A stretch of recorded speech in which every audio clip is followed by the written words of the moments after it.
এই শোনো না, আমাদের অন্ধবিশ্বাস চ্যানেলটি যারা এখনো সাবস্ক্রাইব করেননি, প্লিজ সাবস্ক্রাইব করে দাও। আর অল্প কিছু সাবস্ক্রাইবার হলে 1,00,000 পরিবার হবে। সবাই প্লিজ সাবস্ক্রাইব এবং বেশি বেশি শেয়ার করে দাও প্লিজ। এটা তো রীতিমতো রহস্য। পুরনো বন্ধুর বাসা, যার নাম শুনতে শুনতেই আমরা বড় হয়েছি। আজ প্রথম যাচ্ছি সেখানে, ভাবতেই কেমন যেন লাগছে। আরিফ কফিতে শেষ চুমুক দিয়ে বলল, বাবা কই? উনি তো সাধারণত এমন দাওয়াত ফাওয়াতে আগ্রহ দেখান না, আজ এত আগ্রহ কেন? ঠিক তখনই আফজাল চৌধুরী দোতলা থেকে নিচে নামলেন। গায়ে হালকা সুতি কাপড়ের পাঞ্জাবি, চোখে পুরনো দিনের আবেগের ছায়া। তার চোখ মুখে আজ একরকম দীপ্তি, যেন কারোর সঙ্গে দেখা করতে যাচ্ছেন বহুদিনের অপেক্ষার পর। তিনি নিচে নেমে এসে বললেন, সবাই রেডি তো? সময় হলে রওনা দেওয়ার। আরিফ একটু মুচকি হেসে বলল, বাবা, আজকে তো আপনাকে সিনেমার হিরোর মতো লাগছে। আফজাল চৌধুরী হালকা হেসে ছেলের কাঁধে হাত রাখলেন, বললেন, তোমরা আজ দেখবে, তার শুধু এক দাওয়াত নয়, সেটা এক গল্পের সূচনা। কিয়ারা বলল, গল্পের সূচনা? কি ধরনের গল্প? আফজাল চৌধুরী একটু থেমে গভীরভাবে তাকালেন মেয়ের চোখে, তারপর বললেন, একটা বন্ধুত্বের গল্প, একটা ঋণের গল্প, আর হয়তো একটা অতীতের হিসাবে চুলকানির গল্প। চারপাশ হঠাৎ নিস্তব্ধ হয়ে গেল।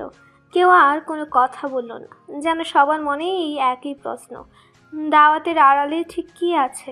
আফজাল চৌধুরী একবার গভীর চোখে ছেলে মেয়েদের দিকে তাকিয়ে বললেন, একটা সময় ছিল যখন আমি আর সেই মানুষটা ভেবেছিলাম আমাদের বন্ধুত্ব এমন এক ভিত্তির উপর গড়া, যেখানে কোনো ঝড়ঝাপটা আসলেও ফাটল ধরাতে পারবে না। কিন্তু সময় আমাদের ঠিক আলাদা করে দেয়। আজ প্রায় 5 বছর সব সারিয়ে সাথে আমার দেখা হয়। সময়ের স্রোত আমরা আলাদা হয়ে গেছি ঠিকই, কিন্তু মন থেকে কখনোই দূরে যায়নি। আসলে পুরনো দিনের ছায়া ফিরে আসবে। আজ আবার এক বন্ধুত্বের গল্প নতুনভাবে লেখা হবে। আর এই দেখা শুধু আমাদের জন্য নয়, তোমাদের সারা জীবনেও এক নতুন অধ্যায় শুরু হতে পারে।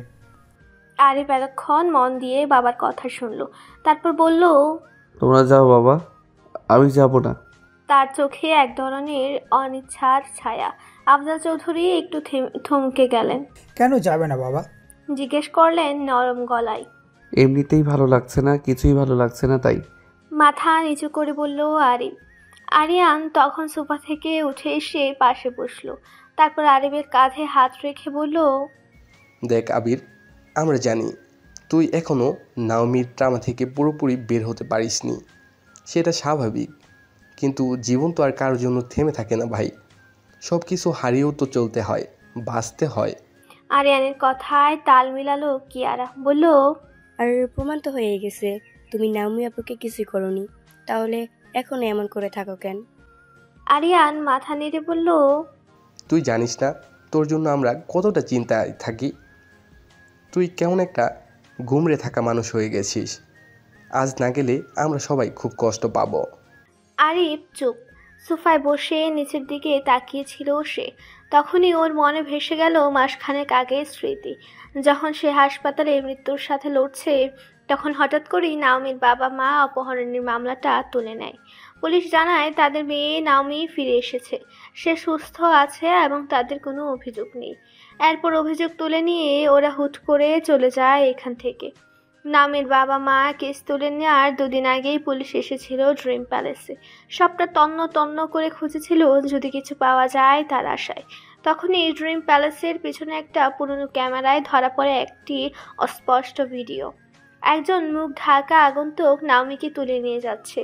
যদিও সে ব্যক্তি অধিকাংশ ফুটেজ ডিলিট করে দিয়েছিল, কিন্তু সম্ভবত সে জানতো না যে পিছনের কোণে আরও একটি ক্যামেরা ছিল। পুলিশ সেই ফুটেজ পায়। সেখানে প্রমাণ হয় আরেক নির্দোষ। তবে পুলিশ অপহরণ কেস চালিয়ে যায়, আর 2 দিন পরেই অভিযোগকারী কেস তুলে নিয়েছে। এসব ভাবতে ভাবতেই হঠাৎ মায়ের ডাক কানে এলো। চল না বাবা, তোর বাবা যখন এত করে বলছে। আর তারপর পরেই কিয়ারা এসে পাশ থেকে কোমল স্বরে বলে, ভাইয়া প্লিজ প্লিজ না করো না, আজ একদিন শুধু একটু বাইরে চলো না, তুমি গেলে সবার ভালো লাগবে। আমরা তো তোমাকে আগের মতো দেখতে চাই। আরিফ তাকিয়ে থাকলো কিয়ারা আর আরিয়ানের দিকে। মুহূর্তের জন্য যেন ঠোঁটে হাসি ফুটলো, আস্তে করে বলল, ঠিক আছে, তোমরা সবাই গাড়িতে গিয়ে বসো, আমি তৈরি হয়ে আসছি। আরিফের কথায় যেন প্রাণ ফিরে এলো ঘরে। কিয়ারা এক লাফে উঠে বলল, ইয়েস, ভাইয়া যাবে মানে? এই দিনটা একেবারেই স্পেশাল। আরিয়ান হেসে বলল, আজ তাহলে হইচই হবেই। আফজাল চৌধুরী হাসলেন। পাশ থেকে রেহানা এসে বলল, আমাদের পরিবারটা আস্তে আস্তে আবার আগের মতো হয়ে উঠছে মনে হয়। আচ্ছা তোমরা থাকো, আমিও তৈরি হয়ে আসছি। এই বলেই উনি চলে গেলেন। দুপুর হতে না হতে সায়নদের বাসাটা যেন উৎসবের মতো গম গম করতে শুরু করলো। সায়নের মামা মামি, মামাতো ভাই বোনেরা আর নানু, সবার কণ্ঠে হাসির রোল, স্মৃতি টানাপোড়েন আর গল্পের ঝলক। নামি সবার সঙ্গে হাসি মুখে কুশল বিনিময় করলো ঠিকই, কিন্তু যেন কোথাও একটা শূন্যতা কাজ করছে তার মনে। ভেতরে ভেতরে কেমন একটা অস্থিরতা, যার ব্যাখ্যা খুঁজে পাচ্ছে না সে। তাই একটু ফাঁক পেতেই নিজ ঘরে চলে এলো। নিজের কাঠের বুকশেলফের এক কোণে রাখা ডায়েরিটা তুলে আনলো। জানালার পাশে বসে পাতা করে উল্টাতে লাগলো। মন খারাপ থাকলে সে যাই মনে আসে, আজ গভীর হোক আর গভীর, সবই সে লিখে রাখে ডায়েরির পাতায়। আজ মনটা কেমন যেন এলোমেলো। সবার মাঝে থেকেও মনে হচ্ছে আমি নেই। কোনো কিছু কি বদলে যাবে, নাকি সবটাই আমার মনের ভুল? নামি যখন ভাবনায় ব্যস্ত, তখন হঠাৎ করে দরজায় টোকা পড়লো। টোকাটা যেন একটু কাঁপা কাঁপা ধ্বনির মতো লাগলো তার কানে। ডায়েরিটা বন্ধ করে দ্রুত দরজার কাছে গেল। খুলতেই দেখে দাঁড়িয়ে আছেন সায়নের মা ও নানু, দুজনেই হাসি মুখে। নামি অপ্রস্তুত হলেও দ্রুত নিজেকে সামলে নিয়ে বলল, ভেতরে আসুন মামুনি। নানু। নানু কাপা পায়ে ঘরে ঢুকলেন। নামি সঙ্গে সঙ্গে ওদের বসার জন্য কাঠের সোফায় এক কোণের জায়গা করে দিল। নিজেও পাশে বসে পড়ল শান্ত ভঙ্গিতে। কিছুক্ষণ চুপচাপ দাঁড়িয়ে থাকলেন সায়নের নানু, তারপর চোখ সরালেন নাওমির মুখে, যেন কিছু খুঁজছেন। নাম যেন কি মাইয়াটার? সিতারা? নানু একটু দ্বিধা ভরে জিজ্ঞেস করলেন। সায়নের মা হেসে বলল, ওর নাম হিয়াম মা। নানু চোখ বড় করে তাকিয়ে বললেন, মাশাল্লাহ, কত সুন্দর রূপ হইছে মেয়েটার। একেবারে চাঁদের লাহান মুখ, চুলগুলান দেখ কি সুন্দর, কিন্তু ওই কপালটা পোড়া। মনটা কেমন হাহাকার করে উঠল। নামি একটু অপ্রস্তুত হয়ে চোখ নামিয়ে ফেলে। সায়নের মা দ্রুত বললেন, তা তো ঠিক মা, কিন্তু মেয়েটা খুব ভালো, ভদ্র, নম্র আর সবার যত্ন নেয়। সায়নও তো বলছিল ওর থেকে যতটা যত্ন পেয়েছে সেটা আজকাল কেউ দেয় না। নানু আবার নামের দিকে তাকালেন, এবার চোখে কেমন যেন মমতা। বইন, কপালের লেহন তো আর খণ্ডান যায় না। তুই মন খারাপ করিস না, আল্লাহ চাইলে সব ঠিক হইব। নামি মাথা নিচু করে মুচকি হাসলো, তারপর বলল, আপনার দোয়া থাকলে নিশ্চয়ই হবে। একটা ছোট মুহূর্তে যেন অনেকটা প্রশান্তি ছড়িয়ে পড়ল ঘরটায়। পুরনো এক নারী স্নেহ আর এক তরুণীর ভাঙা মনের মাঝে তৈরি হলো এক নিঃশব্দ বন্ধন। ঘরটা তখন জমজমাট পরিবেশ, হাসি আড্ডা গল্পে মেতে উঠেছেন সবাই।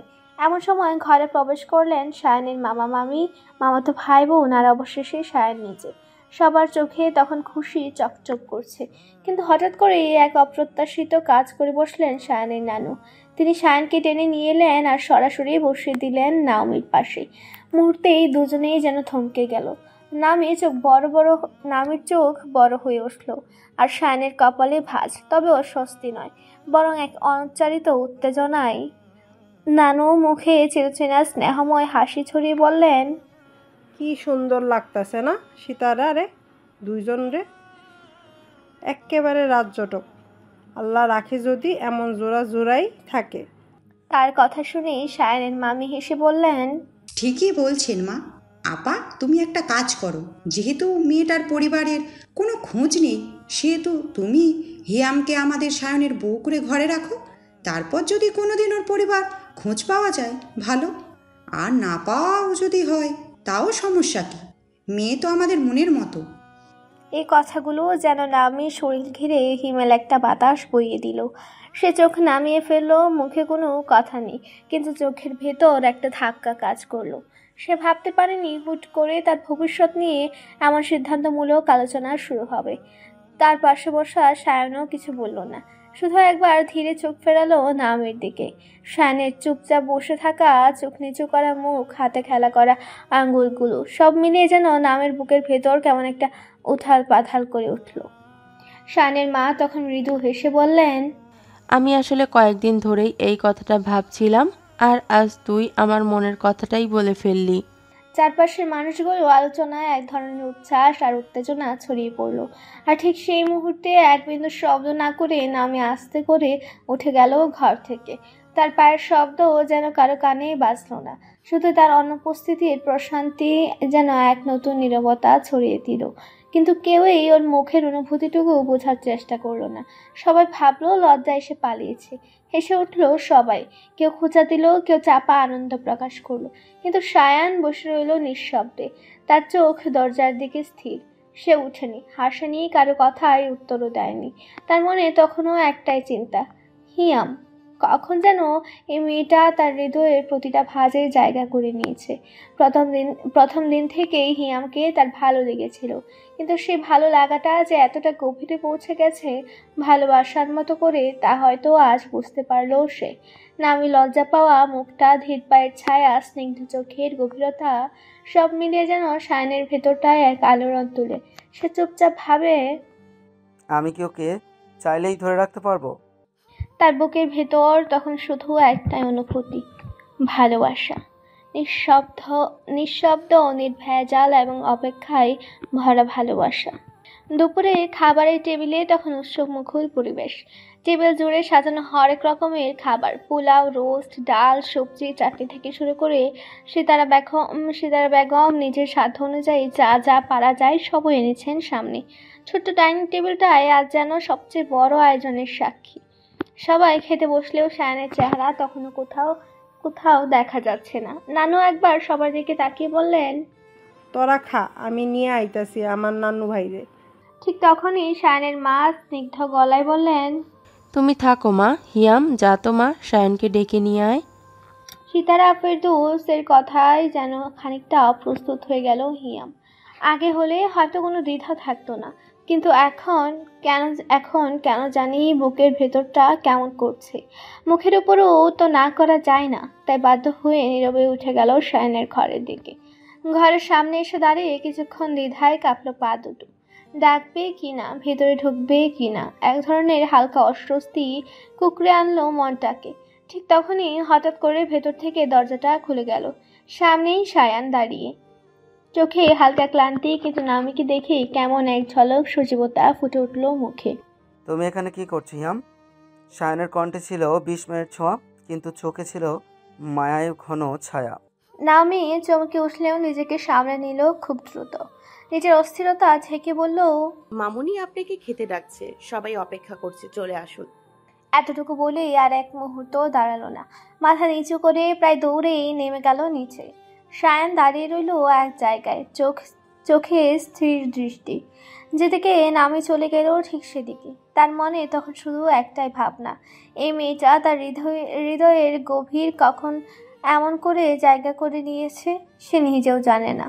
নামির চট করে সরে যাওয়া, নিজের অনুভব গোপন করার ব্যাকুলতা সব মিলে শায়নের বুকের ভেতর কেমন এক হালকা হাহাকার ছড়িয়ে পড়ল। সে মনে মনে বলে উঠল, তুমি কেন এমন করে পালিয়ে বেড়াও হিয়াম? তুমি কি জানো না তোমার থেকে দূরে থাকা আমার পক্ষে সম্ভব নয়?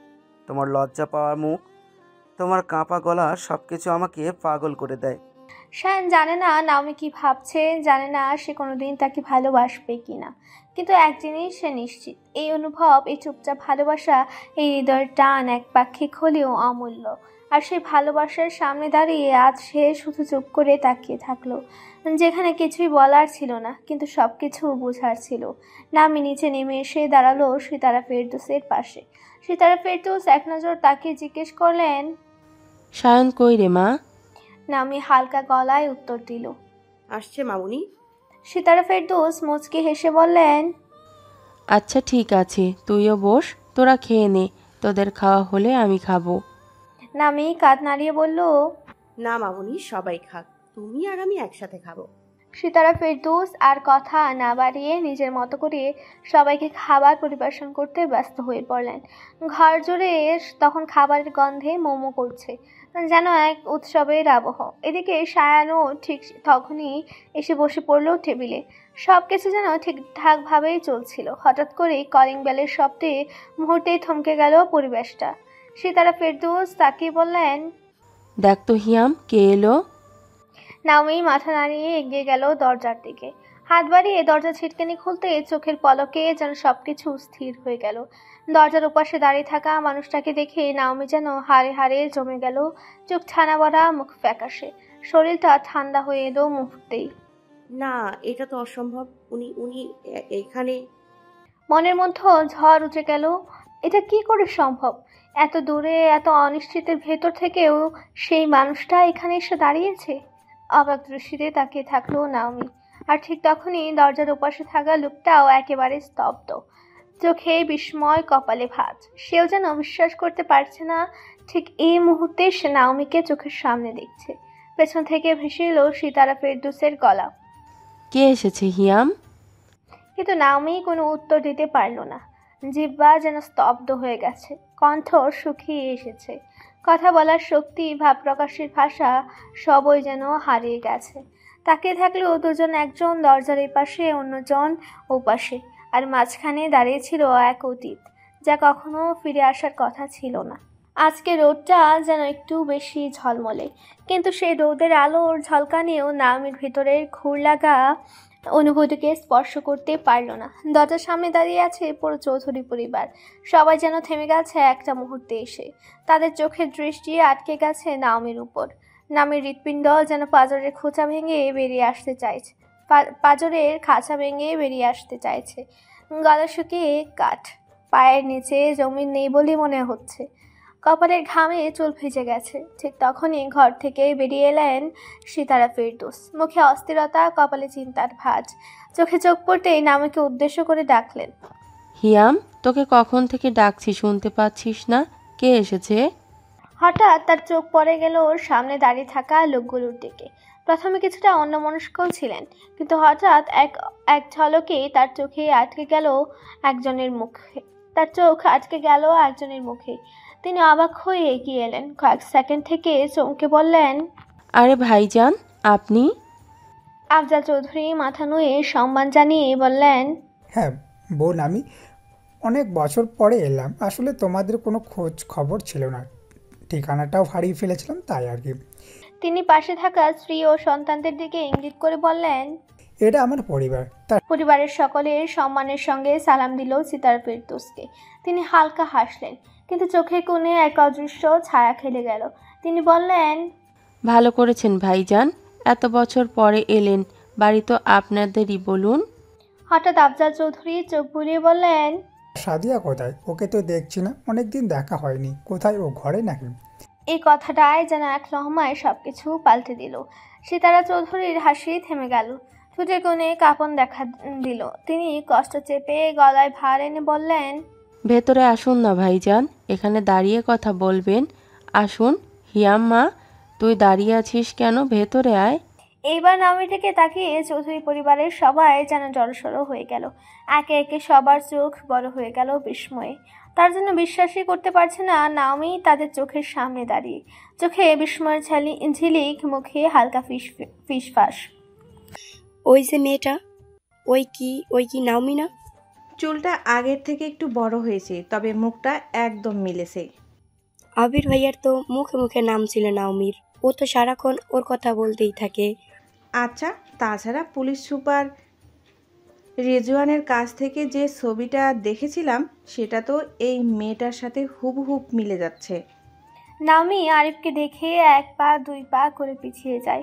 চৌধুরী পরিবারের সবার চাহনি তার শরীরে কাঁটা দিয়ে উঠছে।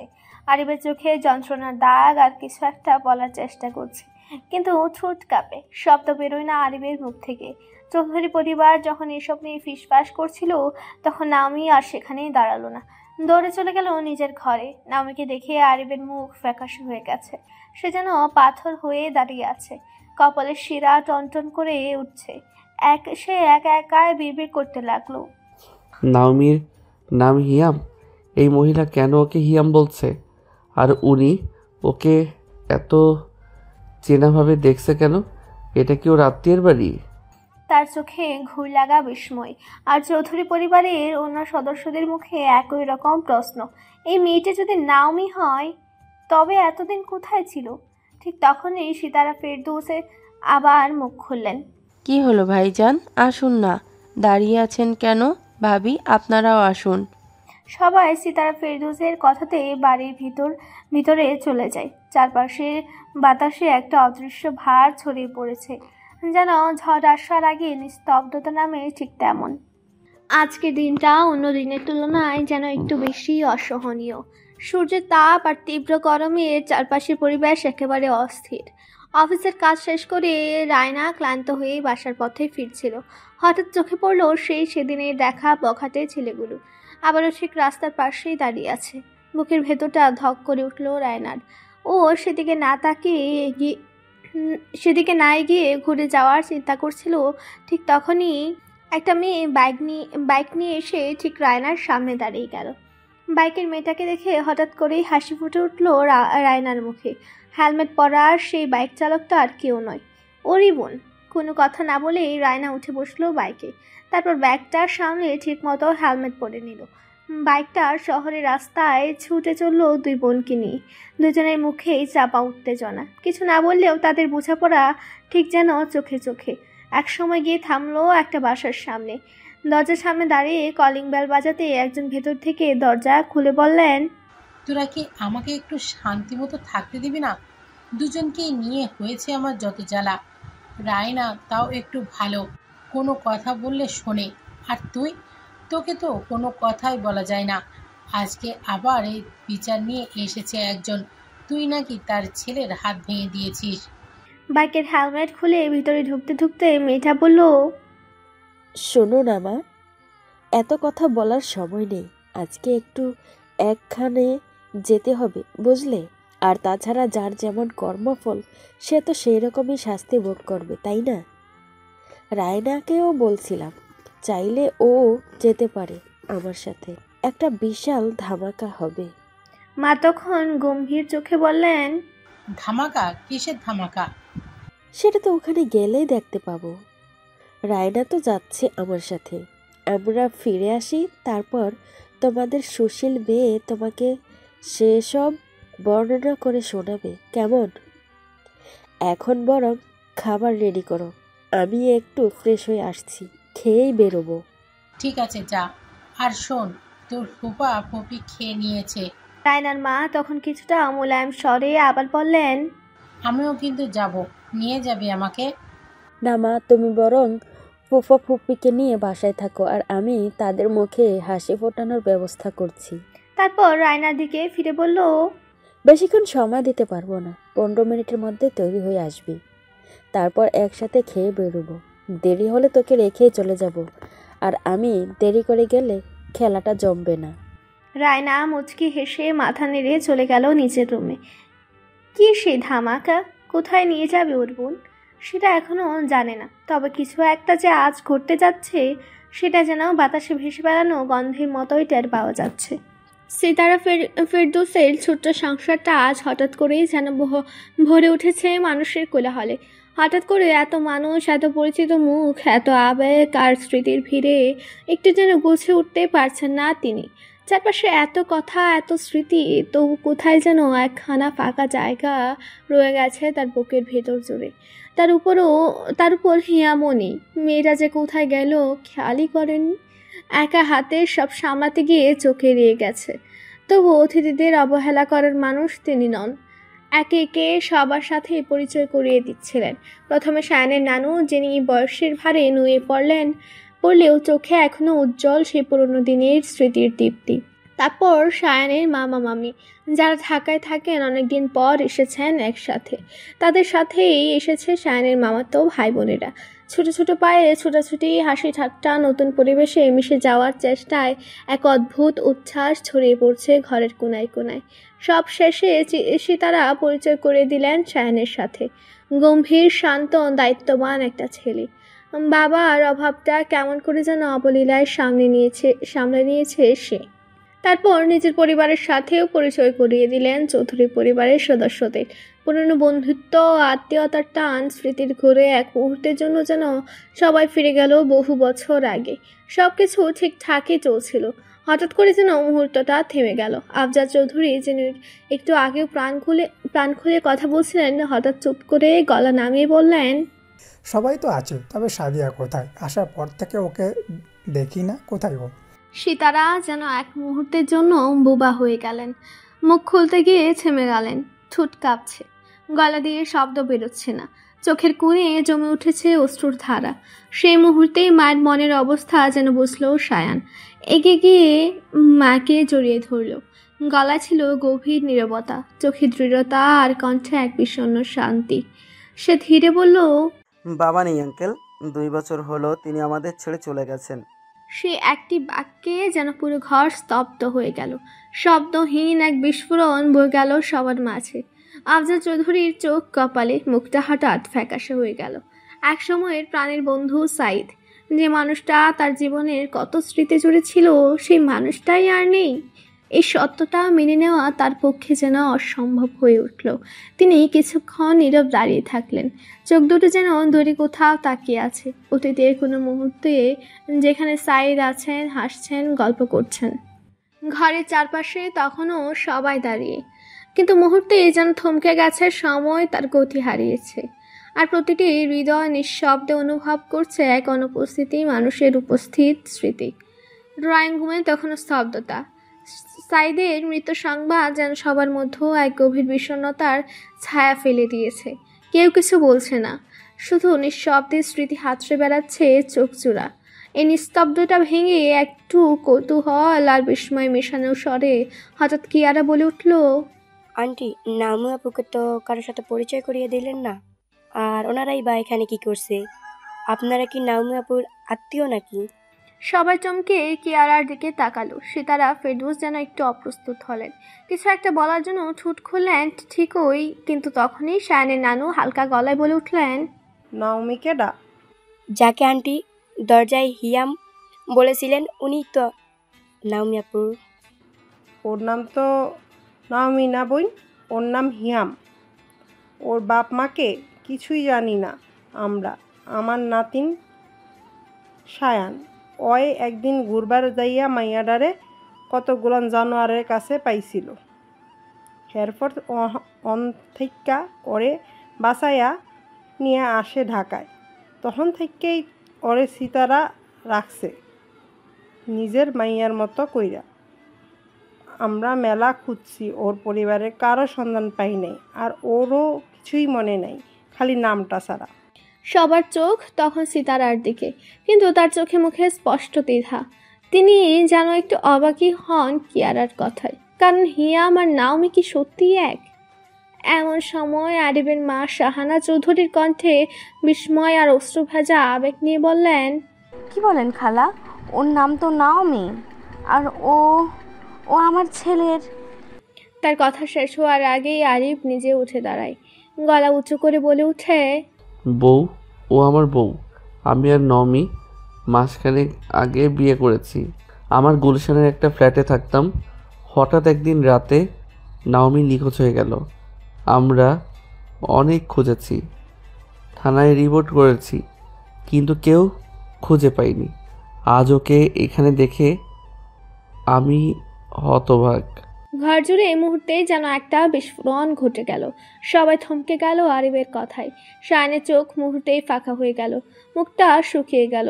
সে ধীরে ধীরে বসে পড়ল সোফার কিনারায়, চোয়াল শক্ত, চোখের কোণে চাপা অশ্রু। এতদিন যে মেয়েটিকে একান্ত নিজের ভেবেছিল, যার সাথে ঘর বাঁধার স্বপ্ন দেখেছিল, সেই মেয়ে কারো স্ত্রী। এ সত্যি সে যেন মানতেই পারছে না। চোখ দুটো স্থির, কিন্তু ভেতরে যেন দাও দাও করে আগুন জ্বলছে। মনের গভীর থেকে এক কান্না উঠে আসে না, চোখে নয়, বুকের ভেতরেই যেন আটকে থাকে। শায়ান নিজের মধ্যেও গুটিয়ে যেতে থাকে, আর তার পাশে বসে থাকা সিতারা ফেরদৌস অপলক চেয়ে থাকেন ছেলের দিকে। তার চোখে মুখে শুধু অনুশোচনা, চোখের কোণে কেঁপে ওঠে এক ফোঁটা অশ্রু।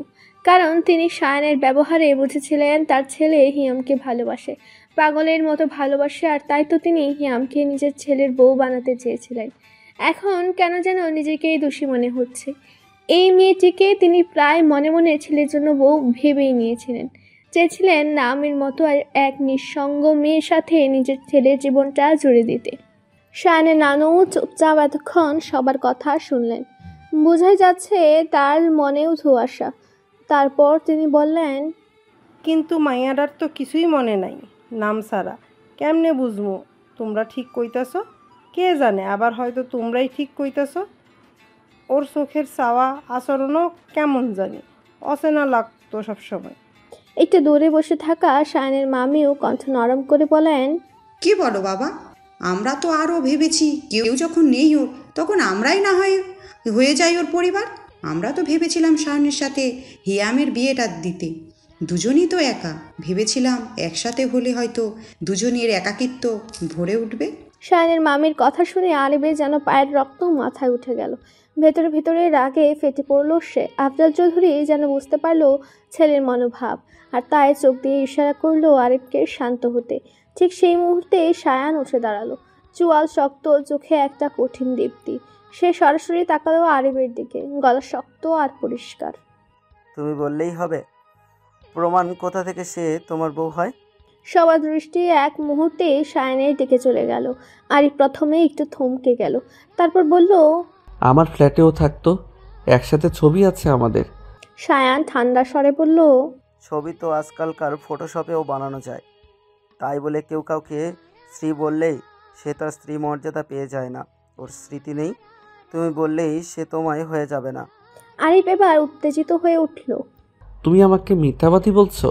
সায়ান চোখ না সরিয়ে বলল, না, আমি বলছি প্রমাণ দাও। ওর নিজের মুখে আমি শুনতে চাই সে তোমার স্ত্রী, নিজের ইচ্ছেই তোমার সঙ্গে ছিল, ভালোবাসতো। আরিফ কিছু বলার আগে সায়ানের মা সিতারা ফেরদৌস এগিয়ে এসে বললেন, সায়ন, আবির যদি বলে ওর বউ, তাহলে হয়তো কিছু সত্যি আছে। তুমি তো জানো মেয়েটার স্মৃতি নেই, তাহলে ও কিভাবে আগের কথা বলবে বলো? সায়ান হঠাৎ ঘুরে দাঁড়িয়ে মায়ের চোখে চোখ রাখলো। তার গলায় চাপা কষ্ট, কিন্তু কণ্ঠ অবিচল। মা, তুমি কি জানো আমি তাকে কেমন করে ভালোবেসেছিলাম? আমার প্রতিটা সকাল, প্রতিটা বিকেল ওর আশেপাশেই ঘুরে বেড়াতো। আমি তাকে শুধু চাইনি, আমি তাকে অনুভব করেছি। আজ হঠাৎ এক লোক এসে বলে দিল ও আমার বউ, আমি চুপ করে মেনে নিব? ও আমার কিছু না হলেও আমি ওর কিছু হতে চেয়েছিলাম, বলো? সিতারা ফেরদৌস যেন ছেলের পাগলামিতে কেঁদে ফেললেন। সায়ানের নানু দীর্ঘশ্বাস ফেলে বললেন, মন তো তোমার তার দিকে আগায় আছে, হেডা আমরা জানি নানু ভাই, কিন্তু সত্যি কি হেডা জানার আগে কিছুই তো কন যায় না। মাইয়াটার মুখেই কিছু কথা শুনন দরকার, কিন্তু শুনবা কেমনে? হ্যার তো কিছুই মনে নাই। আরিফ এবার একটু কোমল গলায় বলল, আমি তোমার অবস্থাটা বুঝি সায়ান, কিন্তু তুমি কিছু বললে তো আর সত্যিটা মিথ্যা হয়ে যাবে না। আমি ওকে হারিয়েছিলাম, এখন আবার ফিরে পেয়েছি। নতুন করে ওকে আর হারাতে চাই না। আমি ওকে নিয়ে যাব, ও আমার স্ত্রী। এখানে তুমি বাধা দিতে পারো না। সায়ান ধীরে মাথা নাড়ল। না, এত সহজে না। যতক্ষণ না হিয়াম নিজের মুখে বলে, যতক্ষণ না ওর স্মৃতি ফিরছে, আমি বিশ্বাস করব না। তুমি চাইলেই ওকে ডাকো, ওর মুখ থেকে শুনি সে কি চায়। ঘরের বাতাস ভারী হয়ে উঠেছিল। সবার চোখে একটাই প্রশ্ন, এখন কি হবে? আরিফ এক পা সামনে এগিয়ে এলো, গলার স্বর এবার শান্ত, কিন্তু তাতে ছিল অদ্ভুত এক দৃঢ়তা। সায়ান, আমি জানি তুমি কষ্ট পাচ্ছ, আমি জানি ওর সাথে তোমার কিছু গড়ে উঠেছিল, কিন্তু আমি শুধু কথার ভিত্তিতে কিছু বলছি না। তুই যদি প্রমাণ চাও আমি দিতে পারি। সবার চোখ তখন আরিফের মুখে। সায়ান ঠায় দাঁড়িয়ে ফ্যাল ফ্যাল করে তাকিয়ে আছে। আরিফ আবার বলল, আমার বাসার কাজের মেয়ে, আমার বন্ধুবান্ধব, এমনকি আমাদের অ্যাপার্টমেন্টের গার্ড পর্যন্ত ওকে চেনে। ও আমার স্ত্রী, এই কথা শুধু আমি বলছি না, ওর উপস্থিতির শত প্রমাণ আছে। ও একদিন আমার সঙ্গে ঝগড়া করে ওর বাবার বাসায় চলে যায়। সেদিন রাতে আমি ওকে ঘুমন্ত অবস্থায় ওর বাবার বাসা থেকে ফিরিয়ে এনেছিলাম। সেই পুরো ঘটনা ধরা আছে ওই বাসার সিসিটিভি ফুটেজে। চাইলে দেখাতে পারি। ও যদি আমার কেউ নাই হবে তাহলে হুট করেই তো আর আমি কোনো একজনের বাসায় ঢুকে তাকে তুলে আনতে পারি না, তাই না? ঘরের নিঃশব্দতা যেন আরও গাঢ় হলো। আরিফ থেমে একবার চোখ ঘুরিয়ে তাকালো সবার দিকে, তারপর বলল, আর যেদিন ও কিডন্যাপ হয় সেদিনও ফুটে যাচ্ছে। আমি পুলিশে রিপোর্ট করেছিলাম। গুলশান থানার এসপি রিজওয়ান খান, এসআই মেহেদি, ওরা সবাই জানে ওর নাম নাওমি। তুই চাইলেই যাচাই করে দেখতে পারো। একটু থেমে এবার আরিফ গভীর কণ্ঠে বলল, তবে সবচেয়ে বড় প্রমাণ জানো কি? ওর হাতে সবসময় একটা ব্রেসলেট থাকে, ছোট্ট একটা চেইন, কিন্তু তাতে লেখা নাওমি লাভ এ। আজ যখন দরজাটা খুলে ও আমাদের সামনে দাঁড়ালো, আমি পরিষ্কার দেখেছি ওর হাতে সেই ব্রেসলেটটা ছিল। এটা মানে নিশ্চয়ই বুঝতে পারছো। আর কিছু বলার ছিল না আরিফের। তার কণ্ঠে সত্যতা ছিল, গলায় কোনো নাটকীয়তা নয়, ছিল বিশ্বাস, প্রেম আর বাস্তবতার দাবি। সায়ান নিজেও যেন চুপ হয়ে গেল, কারণ সে নিজেও তো হিয়ামের হাতে সে ব্রেসলেটটা দেখেছিল। সায়ান যেন দাঁড়িয়ে আছে অথই জলের মাঝে, চারপাশে কিছু নেই, কেবল বেদনা আর বিস্ময়। বুকটা হঠাৎ টনটন করে উঠল, যেন কেউ একটা ভারী পাথর ফেলে দিয়েছে হৃদয়ের গভীরে। সে চেয়েছিল আরিফের কথাগুলো মিথ্যা হোক, হিয়াম তার আপন, তার জীবনের ছায়া আর উদ্দূর। কিন্তু আজ এত প্রমাণ, এত সত্যতা সামনে চলে এলো যে নিজের বিশ্বাসটাই অসার হয়ে গেল। সে নিজেই নিজেকে প্রশ্ন করে, তবে আমি কি এতদিন নিজেকে মিথ্যা আশায় ভাসিয়ে রেখেছিলাম? চোখে জল নেই, মুখে কোনো অভিব্যক্তি নেই, কিন্তু ভেতরে যেন এক একটা দেওয়াল ভেঙে পড়ছে। তার দম বন্ধ হয়ে আসছে, কিন্তু কাঁদছে না, শুধু মনটা ফিসফিস করে বলছে, তুমি তো নিজেকে হিয়াম বলেছিলে, কিন্তু তুমি যদি নাওমি হয়ে যাও তাহলে আমি কি তোমাকে ভালোবেসে ভুল করেছিলাম? ড্রয়িং রুমে থমথমে পরিবেশ, কারো মুখে যেন ভাষা নেই। চৌধুরী পরিবারের সদস্যরা কেউ কারো দিকে কিছু বলতে পারছে না, শুধু একে অপরের চোখের দিকে তাকিয়ে বোঝার চেষ্টা করছে আরিফ যা বললো এটা কি সত্যি। ও কি সত্যিই নাওমিকে বিয়ে করেছে? কেউ কোনো দিন কল্পনাও করেনি এমন কিছু শুনবে। আরিফের কোনো কথাই তো কখনো বিয়ের ইঙ্গিত ছিল না।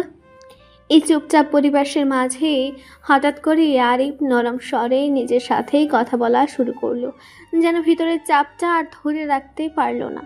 ক্ষমা করো সবাই আমাকে, নিজের ভালোর জন্য, নিজের ভালোবাসাকে পাওয়ার জন্য এইটুকু মিথ্যা বলতে হলো আমাকে। ওকে হারিয়ে আমি একবার জমের দুয়ার থেকে ফিরে এসেছি, দ্বিতীয়বার হারালে আমি জানি আমি আর বাঁচব না। আমি নতুন করে মৃত্যুর স্বাদ নিতে চাই না। তার কণ্ঠে কাঁপন, বুক থেকে যেন কিছু একটা ছিঁড়ে বেরিয়ে আসছে। এদিকে এইসব দৃশ্য যখন নিচে ঘটছিল, দোতলার বারান্দায় রেলিং ধরে দাঁড়িয়ে নাওমি সবটা শুনছিল নিঃশব্দে। তার চোখে বিস্ময়, মুখে অবিশ্বাস। সে আপন মনে ফিসফিস করে বলল, আমি কখন বিয়ে করলাম ওনাকে? কিসের কথা বলছে লোকটা? আমি তো ওনাকে ভালো করে চিনি না। আমি তো কারো স্ত্রী নই। তাহলে কেন বলছে আমি ওনার বউ? নাওমির চোখে এবার ভয়, বারবার ঘুরে ফিরে সেই ভয়ানক রাতের কথাই বারবার মাথায় আসছে ওর। আর ঠিক তখনই হঠাৎ সে দেখতে পেল আরিফ সিঁড়ি দিয়ে উঠে আসছে তার দিকে সরাসরি। ওর চোখে একটা অদ্ভুত ঘোর, মুখে স্থিরতা। নাওমির গলা শুকিয়ে গেল, আর এক মুহূর্ত দাঁড়িয়ে থাকতে পারল না। হঠাৎ করে দৌড়ে ছুটে গেল নিজের রুমের দিকে। ওর পায়ের শব্দ যেন বারান্দার মেঝেতে আতঙ্কের সুর তুলল। আরিফ নাওমিকে দেখতে পেয়ে দৌড় দিল তার পেছনে। নাওমি তাড়াতাড়ি দরজা বন্ধ করতে যাচ্ছিল, ঠিক তখনই আরিফ ওর হাত ধরে ফেলল। নাওমি প্লিজ, তুমি পালিও না, কথা শোনো। নাওমি হতভম্ব, দৃষ্টি ঘোলাতেই মুখে কাঁপা কাঁপা স্বর। আপনি আমার পিছু কেন নিচ্ছেন? আরিফ এবার আর কিছু না বলে ওকে রুমে নিয়ে গিয়ে দরজাটা বন্ধ করে দিল। আরিফ দরজা বন্ধ করতেই নাওমি যেন আরও রেগে গেল। আরিফ স্তব্ধ, তার মুখে বিস্ময় আর ভয় মিশে গেল। তুমি ভেবেছিলে আমি স্মৃতি হারিয়েছি, ভুলে গেছি সবকিছু? নাওমির কণ্ঠে এবার রাগ গর্জে উঠল। তুমি ভুল ভেবেছ আবির চৌধুরী, আমি সব মনে রেখেছি। তোমার সঙ্গে কাটানো সেই ভয়ঙ্কর মুহূর্ত, সেদিনে সেই ভয়ঙ্কর রাত, তোমার দেয়া সেই ব্রেসলেট, এমনকি সেদিন তুমি আমার বাবার বাসায় ঢুকে আমাকে ঘুমন্ত অবস্থায় নিয়ে গেলে সেদিনটাও আমি সব জানি, সব মনে আছে। আরিফ পেছনে একটু উঠল, স্তব্ধ হয়ে গেল। তুমি আমাকে ভালোবাসতে সেটা জানতাম, কিন্তু ভালোবাসা মানে জোর করা নয় আবির চৌধুরী। আমার ইচ্ছার বিরুদ্ধে যেটা করলে সেটা কি ভালোবাসা? আরিফ এবার ধীরে শান্ত গলায় বলল, আমি জানতাম তোমার সব মনে আছে। তোমাকে দেখেই আমার সেটা মনে হয়েছিল, কিন্তু বিশ্বাস করো সেদিন আমি ভয় পেয়েছিলাম তোমায় হারানোর, আর মাতাল ছিলাম। আমি নিজেকে আটকাতে পারিনি, সজ্ঞানে কিছু করিনি তোমার সাথে। নামি চোখ সরিয়ে নিল, কণ্ঠে বিষাদ। ভয় পেয়েছিলে তাই আমাকে অপহরণ করলে, সারা রাত কুকুরের মতো খুবলে খুবলে খেলে আমার শরীরটা, আর এখন সবাইকে বলছো আমি তোমার বউ। আরিফ হতবাক হয়ে দাঁড়িয়েছিল। নাওমির প্রতিটি বাক্য যেন ছুরির মতো বিঁধছিল তার বুকে। ও ভাবেনি সেই চোখ, সেই ঠোঁট, যা স্পর্শ একদিন শুধু তার ছিল, আজ সেখানে এত কাঠিন্যতা জমেছে। নাওমির ঠোঁট তখনও কাঁপছে, গলার স্বর ঠান্ডা আর দৃঢ়। তুমি যদি সত্যি আমাকে ভালোবাসো তবে পেছনে সরে দাঁড়াও। এই জোর, এই দাবি ভালোবাসা নয়। নাওমি আর কিছু বলার সুযোগ পেল না। আরিফ আর এক মুহূর্ত সহ্য করতে পারল না। যন্ত্রণায় দু চোখে যেন রক্ত জমে উঠল, আর যেন নিয়ন্ত্রণ করতে পারল না নিজেকে। হঠাৎ করে দুই হাতে শক্ত করে নাওমির কোমরটা জড়িয়ে ধরল। নাওমি থমকে গেল। আরিফের গা থেকে ভেসে আসা সেই চেনা গন্ধে নিঃশ্বাস যেন আটকে এলো। সেই গন্ধ যাও পেয়েছিল সেই ভয়ানক রাতে, যা ওকে আজও তাড়া করে বেড়ায়। নামি কাঁপল, ঠোঁট খুলেও শব্দ বেরোলো না। আরিফ ওর কানের কাছে মুখে নিয়ে চাপা গলায় হাসকি স্বরে বলল, তুমি যত রাগ করো আমি তোমাকে গভীরভাবে বুঝি। হয়তো এখন আমাকে ঘৃণা করছো, কিন্তু একটা সময় আসবে যখন তুমি নিজেই আমাকে পাগলের মতো চাইবে। তোমার চোখে এখনও আমার জন্য আগুন আছে, আর সেটা ঘৃণার আগুন। তবে একদিন আসবে যেদিন তুমি আমার ভালোবাসার আগুনে জ্বলবে, আর এটা আরিফ চৌধুরীর চ্যালেঞ্জ তোমার কাছে। এরপর এক মুহূর্তে দেরি না করে আরিফ ওর ঠোঁট দুটো নিজের মধ্যে টেনে নিল। না ছিল নরম অনুরোধ, না ছিল দৃষ্টির অনুমতি, ছিল শুধু আকুলতা, অধিকার আর বুকে জমে থাকা না বলা শত প্রেম। রাত 10টা, চারদিকটা তখন ঘন অন্ধকারে ঢাকা। তবু শানদের বাসার ভেতরটায় যেন এক অন্যরকম আলোড়ন। রাতের খাবার শেষ করে সবাই ব্যস্ত ফেরার প্রস্তুতিতে। গেটের বাইরে গাড়ি দাঁড়িয়ে আছে, একে একে সবাই বিদায় নিচ্ছে। এই বাড়ি থেকে আজ একটু ভিন্ন আবহে বিদায় নিচ্ছে তারা, কারণ এই কয়েক ঘন্টার ভিতরেই অনেক কিছু ঘটে গেছে। অনেক অনাকাঙ্ক্ষিত কথা, চাপা রাগ, অনিচ্ছাকৃত ভুল, আর সব কিছুর কেন্দ্রে ছিল আরিফ আর নাওমি। বিকেলে নাওমির সঙ্গে দেখা করে এসেছিল আরিফ। রাগের মাথায় ভালোবাসার তাগিদে ওকে জোর করে খাইয়ে দিয়ে এসেছে। বিদায়ের সময় শুধু এটুকু বলেছিল, আর কখনো জোর করব না তোমার উপরে। তবে যদি মনে হয় আমি তোমার জীবনে জায়গা পাওয়ার যোগ্য, তাহলে একটু পর নিচে চলে এসো। এই এক কথায় যেন সব আশা, সব চাওয়া গেঁথেছিল। কিন্তু নাওমি আসেনি। ভেতরে আগুনের মতো জ্বলছিল আরিফ। রাগে, অভিমানে, অপমানে একেবারে ক্ষত বিক্ষত হয়ে উঠছিল মনটা। তবু বাইরে এসে শান্ত ও নিশ্চুপ, কারণ সে জানে আর যাই হোক ভালোবাসা জোর করে আদায় করা যায় না। ভালোবাসা আসে হৃদয় থেকে, ইচ্ছের পূর্ণ সম্মতিতে। আর তার থেকেও বড় কথা, সেই রাতেই নাওমির সঙ্গে যা ঘটেছিল তার জন্য এক অজানা অপরাধ বোধে কুঁকড়ে আছে সে। সবাই একে একে বিদায় নিতে লাগলো, সিতারা, ফেরদৌস, সায়ান ও পরিবারের অন্য সদস্যদের কাছ থেকে। সবার শেষে একটু ইতস্তত করে এগিয়ে গেল আরিফ। শান্ত কণ্ঠে কিন্তু মাথা নিচু করে বলল, সরি আন্টি, এই অল্প সময়ের মধ্যে অনেক বেয়াদবি করে ফেলেছি, দয়া করে মাফ করে দিন। সিতারা, ফেরদৌস যেন চমকে উঠলেন। এর মতো উশৃঙ্খল ছেলে আবার মাফও চাইতে জানে? নিজের মনের কথা মনে চাপা দিয়ে বললেন, সমস্যা নেই বাবা, যা হয়েছে ভুলে যাও, আর আমিও কিছু মনে রাখিনি। আরিফ মুচকি হাসল, তারপর তাকালো সায়ানির নানু আর মামা মামির দিকে। আপনারা সবাই আমাকে ক্ষমা করবেন। এরপর ইমাদ ও ওর ছোট ভাইকে জড়িয়ে ধরে আদর করে এগিয়ে গেল সায়ানের দিকে। ওর ঘাড়ে হাত রেখে বলল, সরি ভাই, আসলে কি বলবো, নাওমিকে খুব ভালোবাসি, তাই রাগটা সামলাতে পারিনি। কিছু মনে রেখো না প্লিজ। কিন্তু সায়ান তখনও থমথমে, কোনো উত্তর না দিয়ে এসে পেছনে ফিরল। চুপচাপ বেরিয়ে গেল বাড়ির বাইরে। সিতারা ফেরদৌস ছেলের এমন ব্যবহার দেখে একটু অপ্রস্তুত হয়ে পড়লেন। মুখে হালকা দুঃখের ছাপ, কিন্তু ভেতরে হয়তো মমতার সুর। কিছু মনে করো না বাবা, বললেন তিনি আরিফকে। আসলে ওর মনটা এখন ভালো নেই। আরিফ কৃতজ্ঞতার ভঙ্গিতে মাথা নোয়ালো। সমস্যা নেই আন্টি। শুধু এটুকু বলল। কিছুক্ষণ চুপ থেকে বলল, আন্টি, নাওমি কি আমাদের সঙ্গে যাবে? আমি তো বলেছি সে আমার স্ত্রী, সেই হিসেবে ওর যাওয়া উচিত। তবে যেহেতু ওর কিছু মনে নেই আর আপনারাও ওকে এতদিন আগলে রেখেছেন, আপনাদেরও তো একটা মতামতের দরকার আছে। তাই ভাবছিলাম আপনাদের কথাই শেষ কথা হোক। সিতারা ফেরদৌস কিছু বলার আগেই আচমকা সিঁড়ির উপর থেকে ভেসে এলো এক চেনা কণ্ঠস্বর।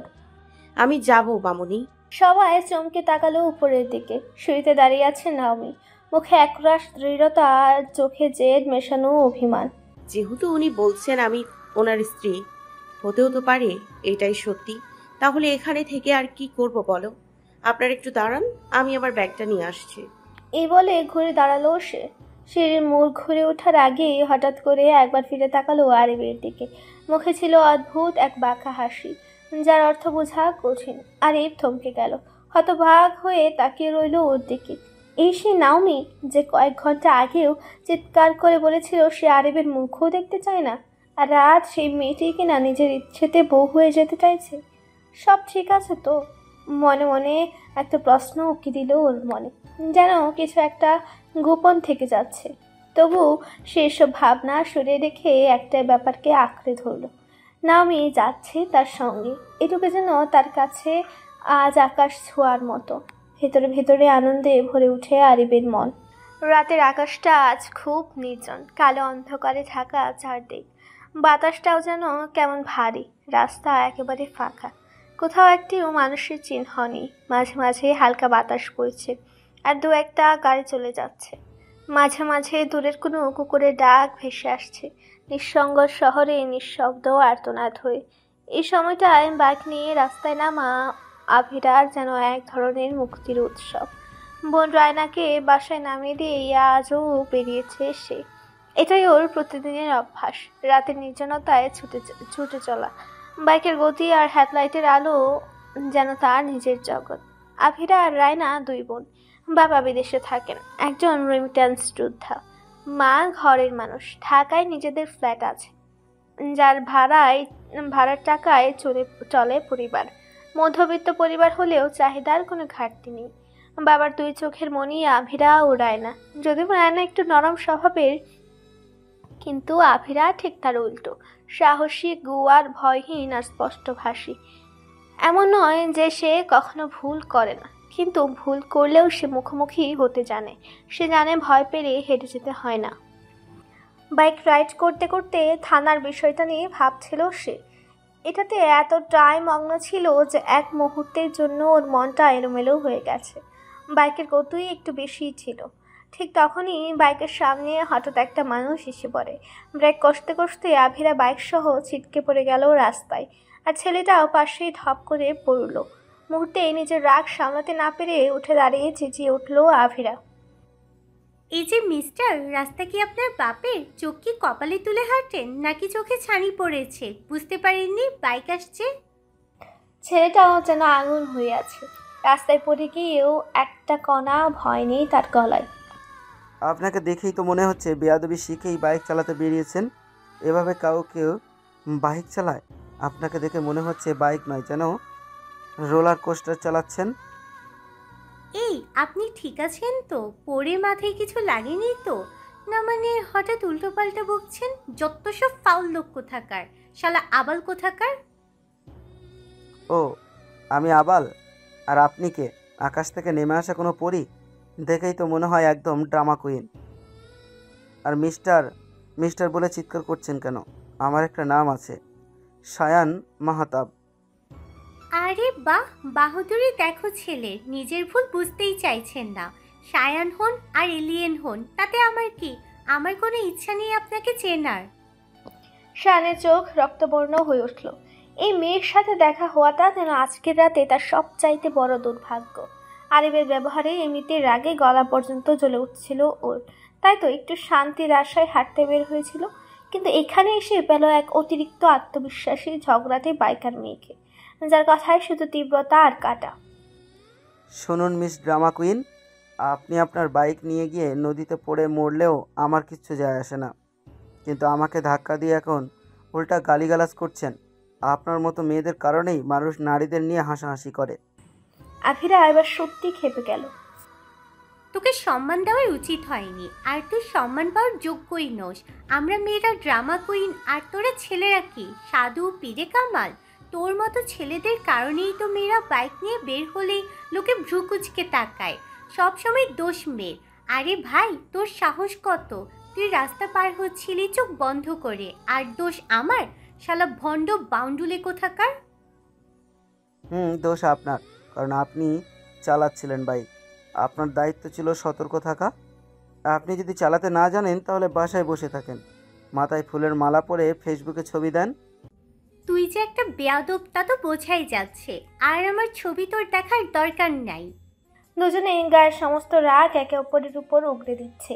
চারপাশে শুনশান, কিন্তু ওদের কথোপকথনের শব্দ যেন অন্ধকারকে ছেদ করে কাঁপিয়ে দিচ্ছে। কেউ কাউকে ছাড় দিচ্ছে না, কেউ ক্ষমা চাইছে না।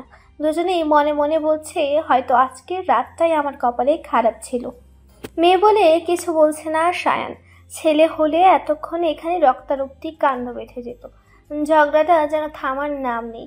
রাস্তা জুড়ে তীক্ষ্ণ কথার গোলাগুলি চলছিল ঠিকই, কিন্তু সায়ানের চোখ হঠাৎ একটু অন্যদিকে চলে যায়। বাপাসের অন্ধকার গলির কোনায় দাঁড়িয়ে আছে একটা লোক, মুখ ঢাকা কালো হুডে, কিন্তু তার চোখ দুটো ঠিকভাবে দেখা যাচ্ছে। সোজা তাক করে আছে আভিরার দিকে। সায়ান কপাল কুঁচকে তাকাতেই দেখে লোকটা খুব ধীরে কোমর থেকে একটা বন্দুক বের করলো। চোখের পলকে এসে বুঝে যায় কিছু একটা ভয়ঙ্কর হতে যাচ্ছে। সময়ের হিসেব যেন বন্ধ হয়ে গেল। লোকটা বন্দুক তুলে ট্রিগারে চাপ দেওয়ার প্রস্তুতি নিচ্ছে। সায়ান কিছু বুঝে ওঠার আগেই ঝাঁপিয়ে পড়ে আভিরার দিকে। আভিরাকে এক ধাক্কায় রাস্তার পাশের ফুটপাতে ফেলে দেয়, আর নিজে তার ঠিক সামনে এসে দাঁড়ায়। একটা আওয়াজ হয়, কিন্তু গুলি লক্ষ্যভ্রষ্ট হয়ে পাশের বিদ্যুতের খুঁটিতে গেঁথে যায়। আভিরা মাটিতে পড়ে চোখ বড় বড় করে তাকিয়ে আছে সায়ানের দিকে। মুহূর্তটা যেন ঘোলাটে, তার মাথায় আসলে কিছুই ঢুকছে না। আভিরা রাগে গজগজ করে উঠতেই মুখটা উল্টে তাকায়। তখনই দেখে দূরে বাইকে চড়ে একটা লোক দ্রুত পালিয়ে যাচ্ছে। আভিরার সাথে সাথে উঠে দাঁড়ায়। সায়ান তখনও হুঁশে আসার চেষ্টা করছে। কে ছিল ওটা? আভিরা হাঁপাতে হাঁপাতে জিজ্ঞেস করে। আমি জানি না, কিন্তু একদম নিশ্চিত ওর লক্ষ্য ছিলেন আপনি। কিন্তু কেন? আমি কারোর ক্ষতি করিনি, কারোর সাথে শত্রুতা নেই, কেউ আমায় মারতে চাইবে কেন? গলার স্বরটা এবার একটু কাঁপছে। সায়ান কিছুক্ষণ চুপ করে থাকে, তারপর বলে, সবাই কি নিজের শত্রুকে চিনে রাখে? কেউ আপনাকে টার্গেট করেছিল সেটা তো নিশ্চিত। গুলিটা ঠিকমতো লাগলে হয়তো এখনই এখানে পড়ে থাকতেন। আভিরা এবার এক দৃষ্টিতে তাকিয়ে থাকে সায়ানের দিকে। আপনি কেন বাঁচালেন আমায়? সায়ান মুখ ফিরিয়ে নিয়ে বলে, আমার মনে হলো আপনার মারার মতো সময় এখনও আসেনি, আর তাছাড়া কারো বিপদ দেখলে আমি নিজেকে ধরে রাখতে পারি না। আভিরা হেসে ফেলে তাচ্ছিল্য করে। তো এখন কি হিরো সেজে আমার লাইফ বাঁচিয়ে নিজেকে সেলিব্রিটি ভাবছেন? সায়ান চোখ গোল করে তাকায়। এটা মেয়ে না, আর কিছু কি দিয়ে তৈরি এই মেয়ে? আমি ওকে এত বড় বিপদ থেকে বাঁচালাম, কোথায় ধন্যবাদ দিবে? এতক্ষণ ঝগড়ার জন্য সরি বলবে, কৃতজ্ঞতা স্বীকার করবে, তা না, উল্টো আমাকে তাচ্ছিল্য করছে। সে রাগে চেহারায় বলল, আপনার মতো মেয়েকে বাঁচানো আসলেই একটা ভুল ছিল বোধ হয়। মেজাজটাই খারাপ হয়ে গেল। আমিও ভাবছিলাম হয়তো গুলিটা লাগলে ভালো হতো, তাহলে এত কথা শুনতে হতো না। এই বলে দুজনেই কয়েক সেকেন্ড চুপ করে থাকে। অদ্ভুত এক নিস্তব্ধতা নেমে আসে ওদের মাঝখানে। আভিরার চোখে এবার ভয় আর প্রশ্ন একসাথে। সে বুঝতে পারছে না ওর উপর হওয়া আক্রমণটা হঠাৎ কেন। আর সায়ান, তার ভিতরে যেন অজানা সন্দেহ জমে উঠেছে। কোন রহস্য যেন লুকিয়ে আছে এই মেয়েটার ভিতর। কে মারতে চায়? সায়ান হালকা মাথা নেড়ে বলে, আমি আপনাকে বাঁচাতে সবসময় থাকবো না, মনে রাখবেন। তাই ঝগড়ার পাশাপাশি নিজের নিরাপত্তার দায়িত্বটাও নিতে শিখুন মিস ড্রামা কুইন। এই বলে সে হাঁটতে শুরু করে। আফিরা দাঁড়িয়ে থাকে চুপ করে। হৃৎপিণ্ডটা যেন এখনো অতিমাত্রায় ধুকপুক করছে। চারপাশটা রক্তে ম্লান। একটা ঘোর লাগা নরক যেন নেমে এসেছে পুরনো একটা পরিত্যক্ত গ্যারেজ ঘরে। ধাতব গন্ধে ভারী হয়ে উঠেছে বাতাস। মেঝে জুড়ে গড়িয়ে পড়ছে গাছি উড়ে ওঠা লাল তরল, যা এইমাত্র দুই জীবন্ত মানুষের গলা চিরে বেরিয়ে এসেছে। তাদের দেহ পড়ে আছে দুপাশে মুখ থুবড়ে, চোখের পাতা অর্ধেক খোলা, যেন এখনো অবিশ্বাসে তাকিয়ে আছে সেই মানুষটার দিকে, যে এক মুহূর্ত আগেও ছিল ছায়ার মতো নিঃশব্দ, অথচ পরের মুহূর্তে হয়ে উঠল মৃত্যুর দূত। আরো দুজন লোক হাত পা বেঁধে রাখা দেয়ালের এক কোণে ঠেস দিয়ে বসে আছে, শরীর দুটো কাঁপছে, চোখ দুটো কান্নায় ছলছল করছে, আর মুখ থেকে অনবরত বেরিয়ে আসছে প্রার্থনার মতো শব্দ। দয়া করে প্লিজ ছেড়ে দিন আমাদের, আর কিছু জানি না, আমরা তো শুধু টাকার জন্য কাজ করি। হ্যাঁ ভাই, আমরা তো শুধু একটা অর্ডার নিয়েছিলাম, জানিনি তো কেমন সময় চলছে, কে কাকে চিনে রাখে এখন। জানতামও না ও আপনার কেউ, আমাদের ওকে আঘাত করার কোনো ইচ্ছা ছিল না, প্লিজ বিশ্বাস করুন। সে আগন্তুক চুপচাপ দাঁড়িয়ে রইল কয়েক সেকেন্ড, মুখে এক ফোঁটা অনুভূতিও নেই, চোখে যেন আগুনের শিখা, ঠোঁটে অদ্ভুত এক বাঘা হাসি, তার মুখটা অর্ধেক আলো আধারির মাঝে যেন মৃত্যুর প্রতিমূর্তি হয়ে দাঁড়িয়ে আছে। ধীরে ধীরে এগিয়ে এলো সে, হাতে ধরা ছুরি থেকে এখনো চুপচাপ করে রক্ত ঝরছে, তার কণ্ঠস্বর ঠান্ডা, কিন্তু তাতে যেন বরফের চেয়েও বেশি শীতলতা। টাকা। সে একটু হেসে উঠল, হাসিটা এমন যেটা শুনে মেরুদণ্ডে ঠান্ডা স্রোত বয়ে যায়।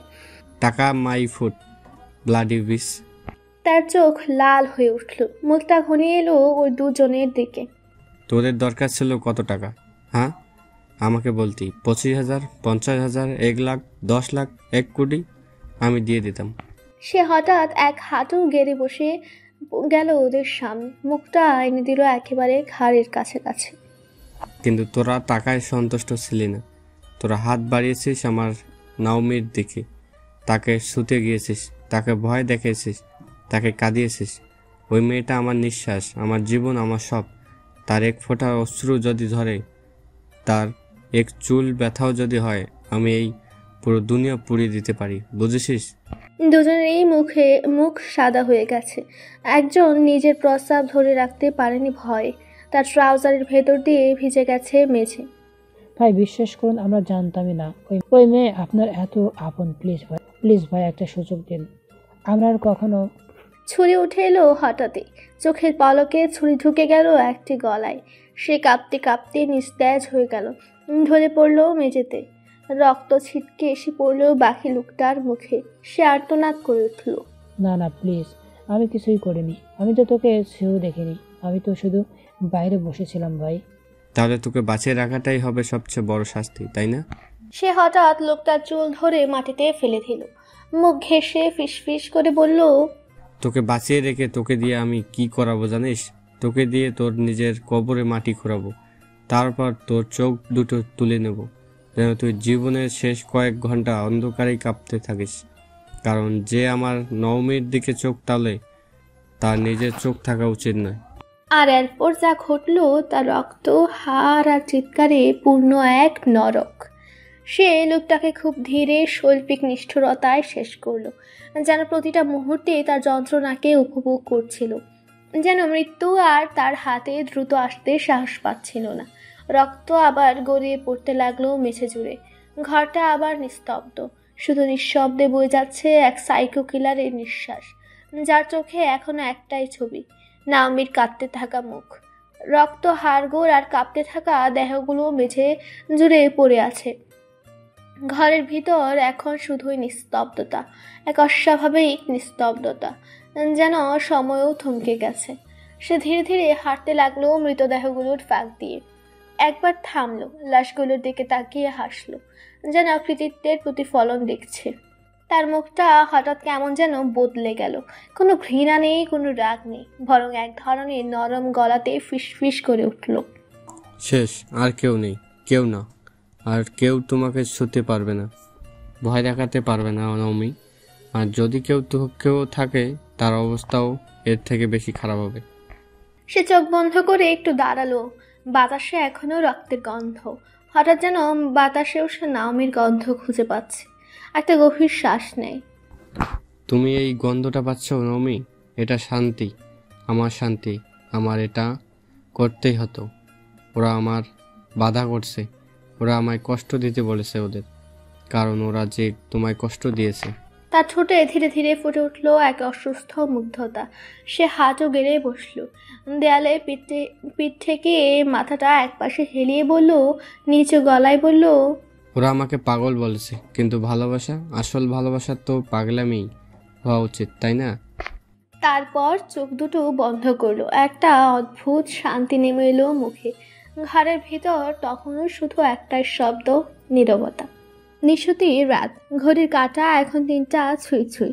সায়নদের বাসা থেকে ফেরার পর যেন পুরো চৌধুরী বাড়িটাই নিঃশব্দ হয়ে গেছে। ক্লান্তিতে সবাই নিথর, যে যার মতো বিছানায় গিয়ে শুয়ে পড়েছে। অথচ একটা রুম আছে যেখানে এখনো আলো জ্বলছে। সেই রুমটা, যেটা আজ নতুন কারোর জন্য নির্ধারিত হয়েছে, নাওমির জন্য। আজকের দিনটা তার জীবনের সবচেয়ে অদ্ভুত দিনগুলোর একটা। সকালটা যেমন ছিল বিভ্রান্তিকর, বিকেলটা অশান্ত, আর রাতটা যেন নিস্তব্ধতার ভেতরে এক অদৃশ্য তুলপার। চৌধুরী পরিবারের এই অচেনা বাড়ি, অচেনা পরিবেশ আর এই নীরবতা, সব মিলে তার ভেতরটা কেমন ছটফট করছে। একটু শান্তি তো দূরের কথা, চোখেই ঘুম নেই। সবাই নাওমিকে সুযোগ দিয়েছে, এখন একটু ভালো করে থাকুক, পরে কথা বলা যাবে। রুমটা বসার ঘরের ঠিক পাশেই, সামনের দিকের ব্যালকনি লাগোয়া। ব্যালকনিতে বাইরে বের হওয়ার মতো একটা দরজাও আছে, যা দিয়ে অনায়াসেই বাড়ি থেকে বের হওয়া যায়। ব্যালকনিতে দাঁড়ালে বাসায় কে ঢুকছে কে বেরোচ্ছে সব দেখা যায়। রুমটাতে উত্তর বড় একটা জানালা। জানালা খুললে বাইরের রাস্তা দেখা যায়। চুপচাপ নিথর রাস্তাগুলোর মাঝে মধ্যে কোনো গাড়ির হেডলাইট এক ঝলক আলো ছড়িয়ে আবার মিলে যাচ্ছে অন্ধকারে। নাওমি ব্যালকনিতে দাঁড়িয়ে কফির কাপ হাতে নিয়ে নিঃশব্দে বাইরে তাকিয়ে আছে। কিছুক্ষণ আগে এক মহিলা, হয়তো বাসার মেইড, চুপে চুপে এসে এক কাপ গরম কফি দিয়ে গিয়েছিল। নাওমি ধন্যবাদ জানালেও মহিলা কোনো কথা বলেনি, মাথা নিচু করে চলে গেছে। আবার সে নিঃসঙ্গতা, এক অজানা ভার যেন পুরো রুমটা জুড়ে বসে আছে। আর এখনো ফিরেনি। এই সময়ও কেন ফিরছে না ও? নামের বুকের ভেতর কেমন একটা অজানা দুশ্চিন্তা গেঁথে বসেছে। ওর সাথে আজকের দেখা, কথাগুলো, তারপর সে বিদায়, সব মিলিয়ে অস্থির একটা অনুভূতি। যতই বলো আর জোর করবো না আবির চৌধুরী, কিন্তু তোমার চোখের ভাষা তো বলে দিচ্ছে কিছু একটা আছে তোমার চোখে আমার জন্য। নামি মনে মনে বিড়বিড় করে তার নিজের প্রতিক্রিয়া বুঝে উঠতে পারছে না। এত জেদ করে বলেছিল আরিফকে দেখতে চায় না, কথা বলতে চায় না, অথচ এখন একা রুমে দাঁড়িয়ে সেই মানুষটার জন্য চিন্তা করছে, উদ্বিগ্ন হয়ে উঠেছে তার ফেরার অপেক্ষায়। ব্যালকনির হালকা বাতাস ওর মুখে এসে লাগছে। গায়ের ওড়নাটা একটু টেনে নেয়, চোখ জোড়া একবার বন্ধ করে গলা পর্যন্ত কফির কাপ তুলে। গরম কফির ধোঁয়া মুখের সামনে ভেসে ওঠে, আর সাথে যেন মনে পড়ে যায় বিকেলের কথাগুলো। আর নামের চোখে তাকিয়ে যখন বলেছিল, আমি আর জোর করব না, তুমি চাইলে এসো, নইলে থাকো। নাওমি বুঝতে পারছে তার না যাওয়ার সিদ্ধান্তটা কিভাবে আরিফকে আহত করেছিল, আর এখন সে নিজেই ভাবছে, ওর যদি কিছু হয়ে যায়, কোথায় গেল? একবার ফোন করব? না, ও ভাববে আমি চিন্তা করছি, কিন্তু চিন্তা তো করছি। মনে মনে চলতে থাকে এই দ্বন্দ্ব। আর তাছাড়া ফোনও তো নেই আমার। হঠাৎ একটা গাড়ির শব্দে নাম চমকে ওঠে, ছুটে গিয়ে ব্যালকনির গ্রিল ধরে সামনে তাকায়। না, আবির নয়, কেউ অন্য। আবার সেই অপেক্ষা, আবার সেই অজানা ব্যাকুলতা। নামের মনে হচ্ছে এই রাতটা যেন শেষই হচ্ছে না, সময় যেন থেমে গেছে শুধু তার জন্য। কোথায়, কি করছে এখন, ঠিক আছে তো? এই প্রশ্নগুলোর উত্তর জানার আগ পর্যন্ত আজ রাতে ঘুম আসবে না নিশ্চিত। নামি অনেকক্ষণ ধরে নিজেকে ছাড়ানোর চেষ্টা করছে, কিন্তু আরিফ একটুও ছাড়ছে না। তার চোখে পাগলামি, মুখে জেদ, আর শরীরে প্রচণ্ড জোর। হাজার হলেও আরিফ একজন ছেলে মানুষ, তার সাথে শক্তিতে পেরে ওঠা কোনোভাবেই সম্ভব নয়। নামি ধাক্কা দিয়ে সরাতে চায়, কিন্তু আরিফ এক চুলও নড়ছে না। শেষে উপায় না দেখে নামি জুড়ে আরিফের ঠোঁটে কামড়ে দেয়। আরিফ একটু কুকিয়ে ওঠে, রক্ত ঝরে আরিফের ঠোঁট থেকে, কিন্তু সে কষ্ট পেয়ে চিৎকার না করে বরং হালকা হেসে ওঠে, একটা অস্বস্তিকর অস্থির হাসি। তবু ছাড়ে না। তখন নাওমি নিজের সব শক্তি দিয়ে ওর গলায় খামচে ধরে। এবার আরিফ বাধ্য হয়ে ওকে ছেড়ে দেয়। নাওমি ছিটকে দূরে গিয়ে দেয়ালে হেলান দেয়, হাঁপাতে থাকে। শ্বাস নিতে কষ্ট হয় ওর, চোখে জল জমে উঠেছে। শ্বাস সামলে নিয়ে রাগে গলা কাঁপিয়ে বলে, অসভ্য আপনি, একদম অসভ্য। আরিফ অবজ্ঞার হাসি দিয়ে বলে, তা তো তোমার জন্যই বউ। নামি যেন এবার আরো রেগে যায়, দাঁতে দাঁত চেপে বলে, এই কে আপনার বউ? কিসের বউ? আরিফ এক পা করে এগিয়ে আসে নামির দিকে। নামির কোমর চেপে ধরে বলে, কেন? তুমি? আমি যাকে একবার নিজের বলি সে তো চিরদিনের জন্য আমার। আমি আপনার বউ নই, এ কথা বুঝতে এত সময় লাগে? সেটা তো তুমি আর আমি জানি, বাইরের কেউ তো জানে না। তাদের কাছে তুমি আমার, শুধু আমার। এরপর হঠাৎ করেই আরিফ গাইতে শুরু করে ব্যঙ্গ আর সুর মিশিয়ে, আমার গলার মালা খুইলা দে, ওইটা দিয়ে আইফোন কিনমু রে, তোরে দিমো রিলস বানায়ে, আমি করবো বিয়ে। নামি চুপ করে থাকে। গানটা শুনে অজান্তেই তার ঠোঁটে এক চিলতে হাসি ফুটে ওঠে, কিন্তু নিজেকে সামলে নেয় দ্রুত। তারপর বলে, আপনি যেমন ভণ্ড তেমনই আপনার গান। একটা ভালো গান রে কি বানিয়ে দিলেন ছি। এরপর আবার ঠান্ডা গলায় বলে, নিয়মিত ভালোবাসার গল্প শুনতে এবং পড়তে আমাদের অন্ধবিশ্বাস চ্যানেলটি সাবস্ক্রাইব করে পাশে থাকা বেল আইকনটি ক্লিক করুন। ধন্যবাদ সবাইকে।